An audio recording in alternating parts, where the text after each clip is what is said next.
પાટણમાં પ્રી મોન્સૂનની કામગીરી સામે કોંગ્રેસના સવાલ. નગરપાલિકાની કામગીરી સામે ધારાસભ્ય કિરીટ પટેલે આક્ષેપ કર્યા છે. નગરપાલિકાના ચીફ ઓફિસર હિરલ ઠાકર પર એમએલએ પ્રહાર કર્યા. પોતાની જાતને સિંઘમ કહેવાથી લોકોના કામ થતા નથી. પાટણમાં વર્ષોથી પાણી ભરાવાની સમસ્યા છે, છતાં ઉકેલ નથી આવતો. કિરીટ પટેલે આ વાતનો ઉલ્લેખ કર્યો છે. ચીફ ઓફિસરે પ્રી મોન્સૂન કામગીરીના નામે લાખો રૂપિયા વેડફી નાખ્યા હોવાનો પણ આક્ષેપ લગાવ્યો.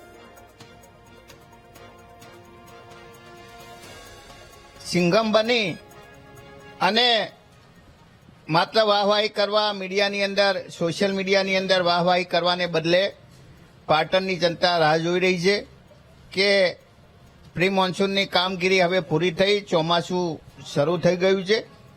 વર્ષોથી જે પણ જગ્યાએ પાણી ભરાવાની સમસ્યા છે નગરપાલિકાના રેકર્ડ ઉપર છે. એટલે આ બાબતે ગંભીરતાથી લઈ અને પાટણની જનતાને જે પાણી ભરાવાની સમસ્યા છે એમાંથી મુક્ત કરવી જોઈએ, ગંદકીમાંથી મુક્ત કરવી જોઈએ.